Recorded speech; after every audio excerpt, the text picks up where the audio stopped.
Halo, selamat berjumpa kembali. Pada video kali ini, kita akan kembali mengulas tentang pekarangan dan bagaimana pemanfaatannya. Seperti apa ulasannya? Mari kita simak.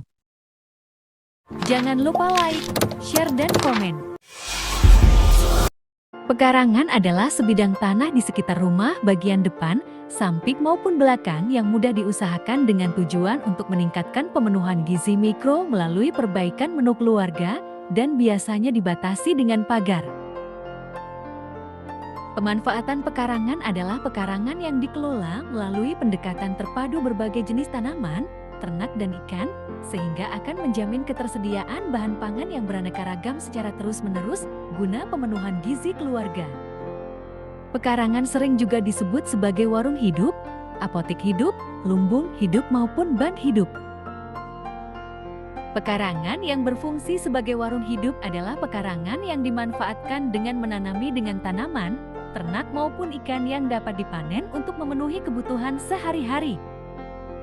Warung hidup diartikan agar pekarangan menghasilkan yang biasa dibeli sehari-hari dari warung.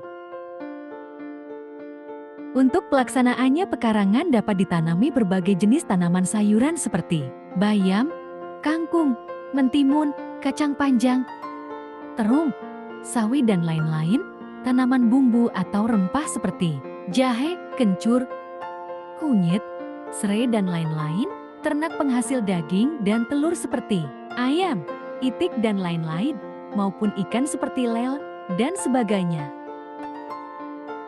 Dapat pula pekarangan berfungsi sebagai apotik hidup, di mana pekarangan ditanami berbagai jenis tanaman yang dapat dijadikan obat keluarga.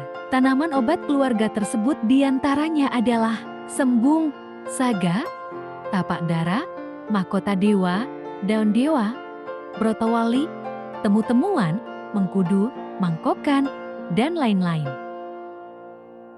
Dalam memenuhi kebutuhan karbohidrat, pekarangan dapat berfungsi sebagai lumbung hidup, di mana pekarangan ditanami dengan tanaman palawija yang banyak mengandung karbohidrat, seperti ubi kayu, ubi jalar, jagung, talas, dan lain-lain. Pekarangan dapat pula berfungsi sebagai bank hidup, di mana pekarangan yang ditanami tanaman keras atau tahunan yang dapat menghasilkan uang. Tanaman ini merupakan investasi jangka panjang, yakni pekarangan yang ditanami tanaman buah-buahan seperti rambutan, durian, sukun, mangga, belimbing, salak, dan lain-lain.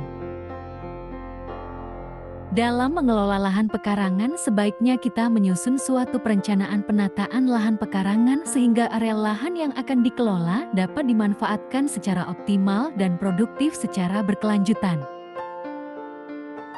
Berikut panduan perencanaan dalam upaya pemanfaatan lahan pekarangan. Pengolahan lahan. Tahap ini merupakan tahap awal dalam berkebun. Lahan perlu dibersihkan dari tanaman liar. Upayakan pembersihan lahan tidak menggunakan bahan kimia karena residunya dalam tanah akan mengurangi produktivitas tanah. Bila tanah berwarna gelap dan gembur, kita hanya perlu memberikan pupuk tambahan pada saat penanaman. Sedangkan bila tanah berwarna agak terang, pucat, dan padat, maka kita perlu mengolahnya secara intensif dengan mencangkul untuk mengemburkan tanah, dilanjutkan dengan memberikan pupuk organik, pupuk kandang atau kompos, dan pupuk kimia seperti TSP, HCl, dan urea maupun NPK secara berimbang.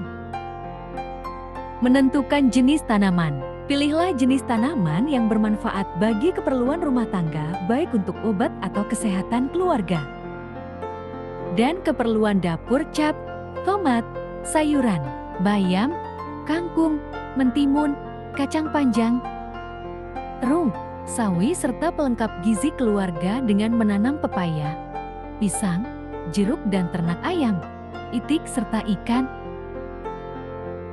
Menentukan tata letak tanaman. Dipandang dari sudut pandang habitatnya, pada prinsipnya semua tanaman memerlukan sinar matahari yang cukup sepanjang hari. Tempatkan jenis-jenis yang berukuran kecil mulai dari bagian timur dan tempatkan jenis tanaman yang berukuran besar seperti buah-buahan di bagian sebelah barat. Hal ini dimaksudkan agar jenis tanaman yang besar tidak menaungi atau menghalangi sinar matahari terhadap tanaman yang kecil. Demikian pula kerapatan dan populasi tanaman perlu diperhatikan karena mempengaruhi efisiensi penggunaan cahaya matahari serta persaingan antar tanaman dalam menggunakan air dan unsur hara. Aturlah tata letak sedemikian rupa yang disesuaikan dengan kondisi lingkungan, misalnya jangan sampai menghalangi jalan masuk, menghalangi pandangan, dan sebagian tanaman atau kotoran masuk ke areal kebun tetangga. Dari segi estetika, penempatan tanaman yang berukuran lebih kecil seperti tanaman hias sebaiknya ditanam di pekarangan paling depan, tanaman buah-buahan sebaiknya ditanam di belakang atau di pinggir letak bangunan rumah. Pemeliharaan. Tahap pemeliharaan baik untuk lahan maupun tanaman merupakan hal yang harus selalu diperhatikan.